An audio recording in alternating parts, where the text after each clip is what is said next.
Flashback जारी रहता है जिसमें कियान युक्सिऊ को अपना जीवन साधना के लिए समर्पित करते हुए दिखाया जाता है। एक पारंपरिक आंगन में वो युवा लड़का अपना कठिन प्रशिक्षण शुरू करता है। वो अपने दिन गहरी ध्यान में बिताता है, आध्यात्मिक ऊर्जा से घिरा हुआ, और अगले स्तर तक पहुंचने के लिए आवश्यक शक्ति इकट्ठा करने पर ध्यान केंद्रित करता है। समय बीत गया और कई 100 साल पलक झपकते ही बीत गए। इतने लंबे समय के बावजूद कियान युक्सियों का दृढ़ संकल्प कभी कमजोर नहीं हुआ। आखिरकार उसे सफलता मिलती है। वो पद्मासन में बैठता है और उसके शरीर से नीली बिजली की ऊर्जा का एक बड़ा प्रवाह निकलता है जो उसे जमीन से ऊपर उठा देता है। ऊपर का आसमान उसकी शक्ति पर एक हिंसक तूफान के साथ प्रतिक्रिया करता है। बिजली जागीर के चारों ओर गिर रही थी। तभी बारिश में दो आकृतियां इस महत्वपूर्ण क्षण को देखने के लिए दिखाई देती हैं। लाल बालों वाला गुरु जिसने उसे पाला था, और एक नया मजबूत दिखने वाला आदमी जिसके नीले बाल और चेहरे पर एक निशान था। निशान वाला आदमी मुस्कुराते हुए देखता है जबकि गुरु गंभीर भाव से देखते हैं। कियान युक्सिओ इस परीक्षा को सहन करता है, ऊर्जा के एक गोले के अंदर शांति से बैठा रहता है जबकि अनगिनत बिजली के बोल्ट उसके शरीर से टकराते हैं। अचानक तलवार खींचने जैसी एक तेज स्पष्ट आवाज सुनाई देती है। सुनहरी तलवार की रोशनी का एक विशाल स्तंभ जमीन से ऊपर उठता है, बादलों को चीरता हुआ और अंधेरे आसमान को रोशन करता है। जब रोशनी शांत होती है तो एक वयस्क कियान युक्सिओ घूमती हुई ऊर्जा में आत्मविश्वास भरी मुस्कान के साथ खड़ा होता है। उसने सफलतापूर्वक परिवर्तन कर लिया है। नीले बालों वाला आदमी प्रभावित होता है, गैंग मेटल तलवार की आवाज को पहचानता है और पुष्टि करता है कि युवा स्वामी सफलतापूर्वक नवजात आत्मा क्षेत्र में पहुंच गया है। लाल बालों वाला गुरु आश्चर्य से देखता है। कियान युक्सिओ उनके पास आता है, खुशी खुशी निशान वाले आदमी को 12वें भाई के रूप में नमस्कार करता है। ये देखकर भावुक हो जाता है कि वो उसके प्रयास को देखने आया था। नीले बालों वाला साधक 12वां भाई नए शक्तिशाली कियान युक्सिओ को देखकर मुस्कुराता है। वो कहता है कि कियान युक्सिओ की अद्भुत प्रतिभा के साथ उसे वास्तव में किसी की देखभाल की आवश्यकता नहीं थी, लेकिन वो सिर्फ बधाई देने आया था। वो बताता है कि कियान युक्सिओ ने उम्मीद से कुछ दिन पहले ही सफलता हासिल कर ली और नवजात आत्मा क्षेत्र में प्रवेश करने के लिए उसकी प्रशंसा करता है। उसके बगल में लाल बालों वाला गुरु भी सम्मान व्यक्त करता है, झुककर युवा स्वामी को लंबे और समृद्ध जीवन की शुभकामनाएं देता है। हालांकि कियान युक्सिओ को उनकी तारीफ में कोई दिलचस्पी नहीं है। जब वो लाल बालों वाले मास्टर से बात करता है तो उसका चेहरा ठंडा और गंभीर होता है। वो उसे लिंग बू कहकर बुलाता है। वो कहता है कि उसने शुरुआती आत्मा क्षेत्र तक पहुंचने की शर्त पूरी कर ली है और अब वो अपनी माँ के बारे में सच जानना चाहता है। लिंग बू सिर झुकाता है, ये समझाते हुए कि ये शर्त उसकी अपनी नहीं थी बल्कि कियान युक्सिओ के पिता लॉर्ड कियान श्वान का सीधा आदेश था। फिर लिंगबू घोषणा करता है कि चूंकि युवा स्वामी ने सौदे का अपना हिस्सा पूरा कर लिया है, वो अपना वादा पूरा करेगा। वो कियान युक्सिओ को खुद को तैयार करने के लिए कहता है और एक शक्तिशाली तकनीक का इस्तेमाल करते हुए अपना हाथ आगे बढ़ाता है। कियान युक्सिओ चौंक जाता है क्योंकि वो अचानक ऊर्जा के एक घूमते हुए भंवर में घिर जाता है। जैसे ही जादू उसे ले जाता है, उसकी आंखों में आंसू भर आते हैं।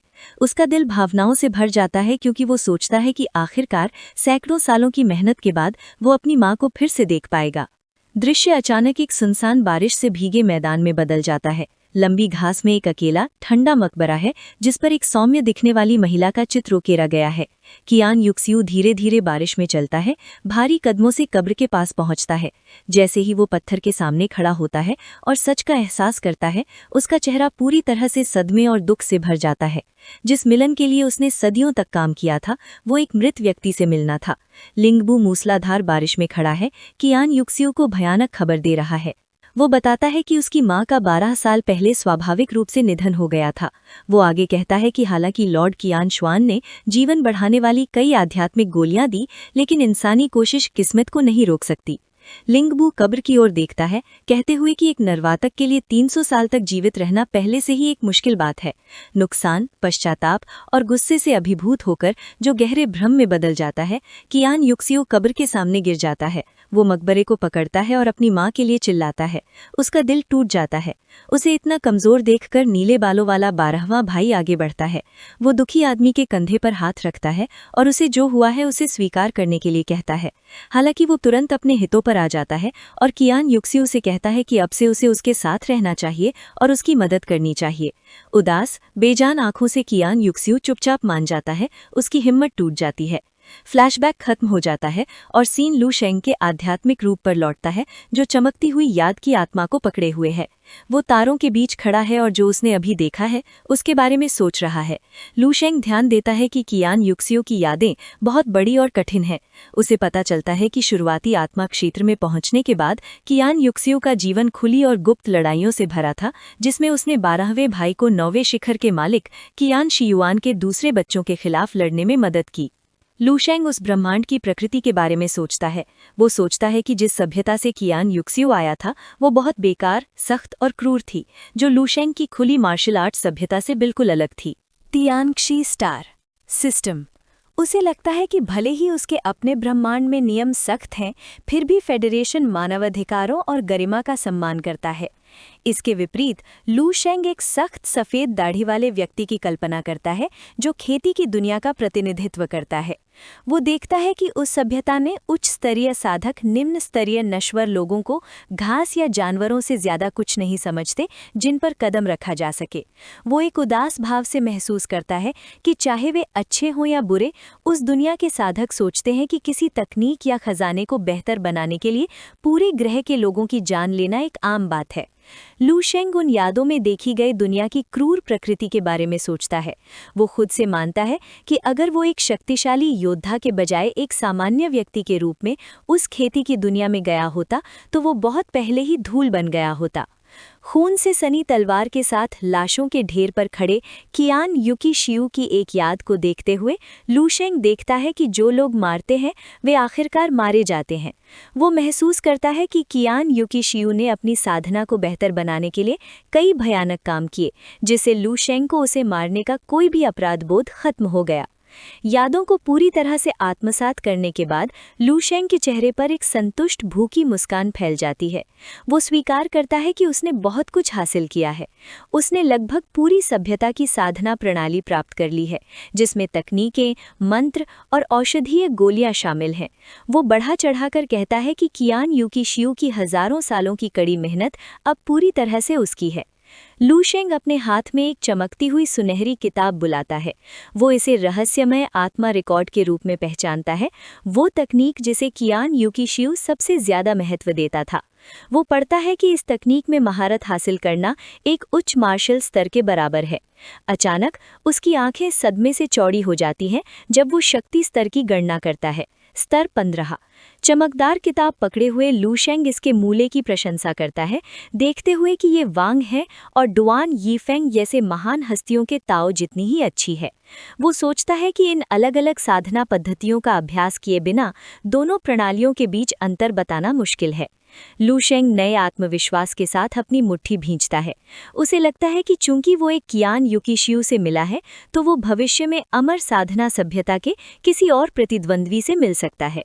वो पुरानी कहावत दोहराता है कि खुद को जानने और दुश्मन को जानने का मतलब है कि आप हमेशा जीतेंगे। लू शेंग का एक छोटा कार्टून वर्जन खुद को उड़ती हुई तलवार पर सवार होने की कल्पना करता है, ये सोचते हुए कि क्या इन सिस्टम्स को मिलाने से कुछ अद्भुत बन सकता है, अमर मार्शल आर्ट्स का एक नया रास्ता।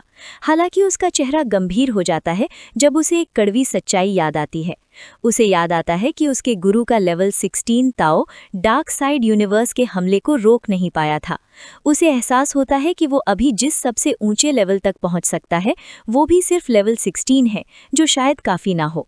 इस भारी सोच के बावजूद वो आराम करता है और मुस्कुराता है, ये तय करते हुए कि नियमों का पालन करने के बजाय आज़ाद रहना और अपना खुद का अनोखा रास्ता बनाना बेहतर है। लू शेंग अपनी छाती को छूता है। अचानक हुए एहसास के बारे में सोचते हुए उसका हाथ चमकता है।